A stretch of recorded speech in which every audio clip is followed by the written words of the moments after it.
What's going on, everyone? Fearless Football Forecast here. And today we are going to be providing our ADP values. We're using Fantasy Pros ADP today. Now, these are players that could be going anywhere in the draft. It's just that we think that they are going to outperform their average draft position. Some of the guys that we have are at all positions in fantasy. So this is going to be a great video for you guys today.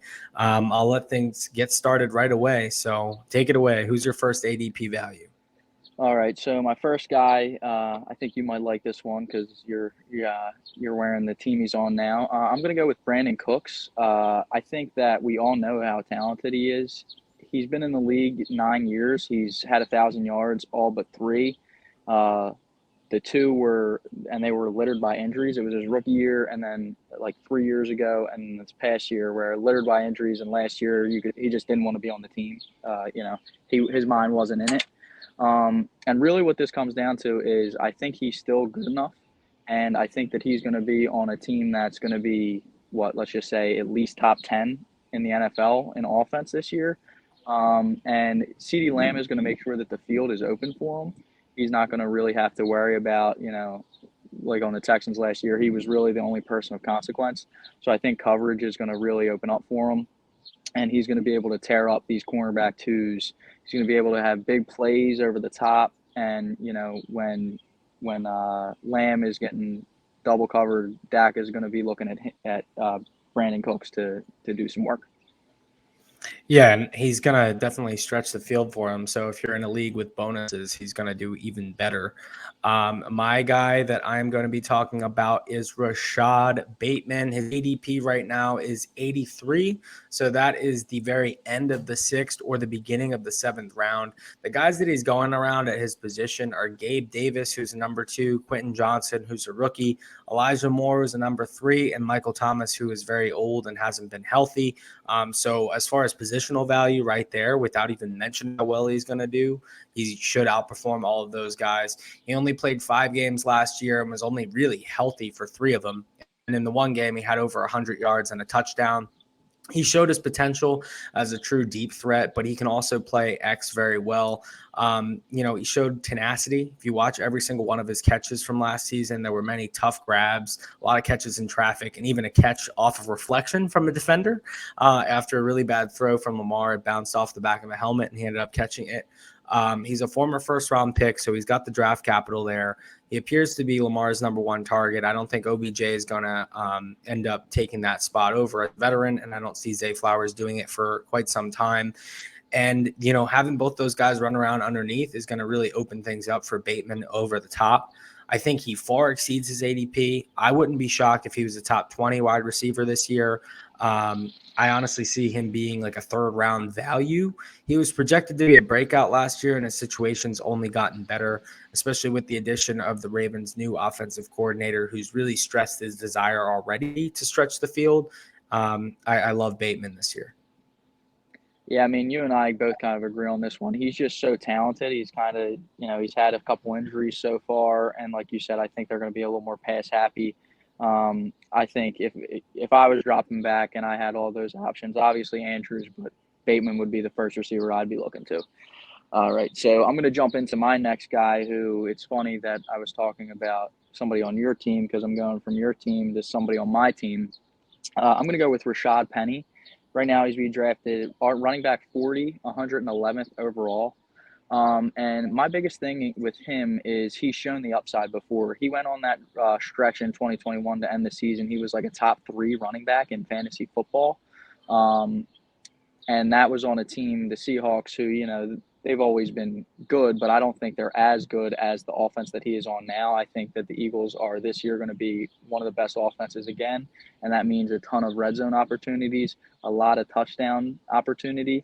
And I'm kind of thinking personally that I think Hurts is obviously going to run the ball more, or run the ball still. I mean, that's one of the best parts of his game. But I'm kind of thinking that we're the best QB sneak team in the league. It's just I don't know if we're going to get that many opportunities to do a QB sneak on the 1-yard line again this year. We could, but I kind of see it to where Rashad Penny might be able to power his way through into the end zone.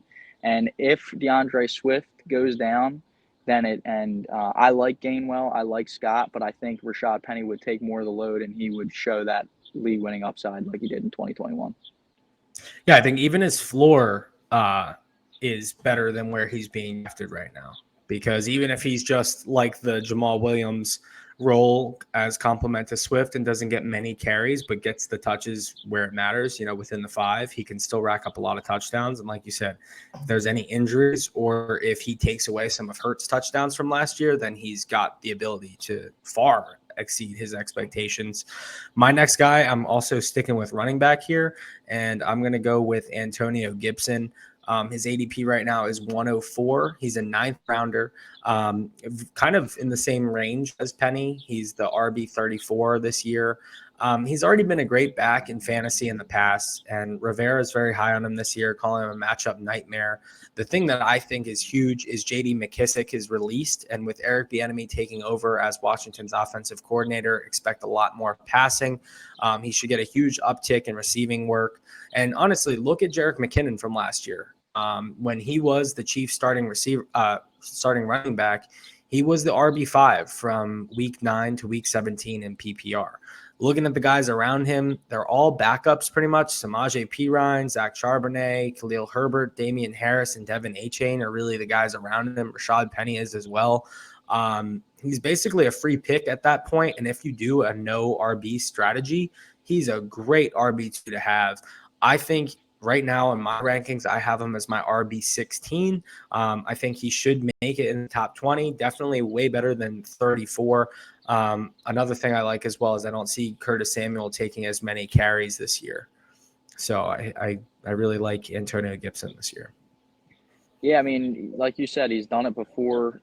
I don't see any chance or any reason why he doesn't have the opportunity to be able to do it again. Brian Robinson's good, but he's just not like great. I don't think that his talent is someone that is good enough to where somebody who has the all-purpose skill set like Gibson should get held down by him personally.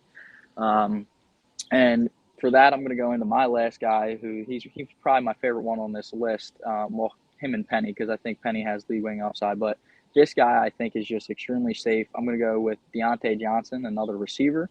Right now, he's going wide receiver 34, 75th overall. And I think he's being drafted at his floor. I looked in our personal league, because that's the league I care most about, in our dynasty league. He was wide receiver 35 last year. He had 147 targets, 86 catches, 882 yards, and 0 touchdowns. So, I think he's bound to fall in the end zone 2 or 3 times at least. That'll help him a ton. And I think that Kenny Pickett, obviously rookie quarterback last year, I think that he and the offense as a whole, they upgraded the offensive line. Najee Harris is going to come into the season healthy. I think that offense is going to take a step forward. So even if he has right around the same amount of targets, I expect his yardage to go up, and he could have 1,000 yards. Yeah, I love Johnson. I think he's always been one of the most slept on players in fantasy for quite some time, really. I don't know why he doesn't get the respect that he deserves. It's kind of strange because he always outperforms his value. And with Kenny Pickett, it is an upgrade at quarterback, especially with style of play as well. And the next guy, the final guy that we're going to talk about, we're going to upload a whole video of his coming soon. Because we do disagree on this one, but I absolutely love this guy. His ADP is 70 right now. He's a 6th rounder. We're talking about Kyle Pitts, right? He's the tight end 5, which I think is ridiculous. And the fact that he's a 6th rounder is what's crazy to me, because if you look at it, the top 2 tight ends are going in the late 1st, early 2nd round. And I'm talking about Kelsey and Andrews, right? Then you look at the guys that they have ahead of Kyle Pitts, including Hawkinson, Goddard, and Kittle, who are going in the 3rd or 4th. So you're talking about paying up for a tight end when in reality, you can wait until the 5th or 6th round and get Kyle Pitts, and then you get value that supersedes even the guys that you would have had to reach for in the 3rd or 4th. I personally don't like taking tight ends early. This is the year that I think I'm going to break that mold because of the fact that Kyle Pitts is going at the 5th or 6th round. And I think that he's going to be the tight end 2 this year. At worst case scenario, I think he's the tight end 3 this year. He had the highest average yards per route run. The Falcons are going to pass more with Ritter now. His athleticism is just undeniable. He's going into his third season right now, and he's still the only rookie in NFL history to have 1,000 yards in his rookie season. Didn't have the touchdowns. Touchdowns are always something that's an outlier, but a lot of it was due to the Falcons' abysmal offense. But now that they have Bijan Robinson, they're going to be in the red zone a lot more often. So I expect Pitt's touchdowns to go up. And if you're a little bit concerned about Drake London taking some of his target share, when he and London were both on the field, he still commanded 30% of targets. And overall, he had 28% of targets per route run. The only other players in the last decade to have that target share with 200 plus targets are Tyreek Hill, Julio Jones, A.J. Brown, Devontae Adams, and Mark Andrews. All those guys finished at top 10 in their position, top 5 those years, actually. And Kyle Pitts is primed to do so. I'm personally projecting him to have around 1,300 to 1,500 yards and close to double-digit touchdowns. I think that Kyle Pitts is the league winner this year in fantasy football. So I would love to take him in every league possible.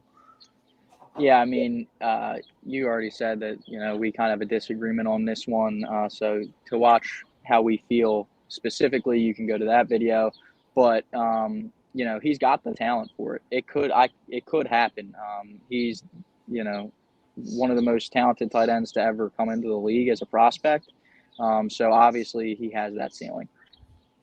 And that does it for our ADP values. We're going to do the opposite of this video. So we're going to talk about players that we think whose ADP is a little too high, as well as sleepers next week. And our main focus on our actual podcast next week is going to be our Fantasy My Guys. So check that out. We'll catch y'all later. Make sure to subscribe.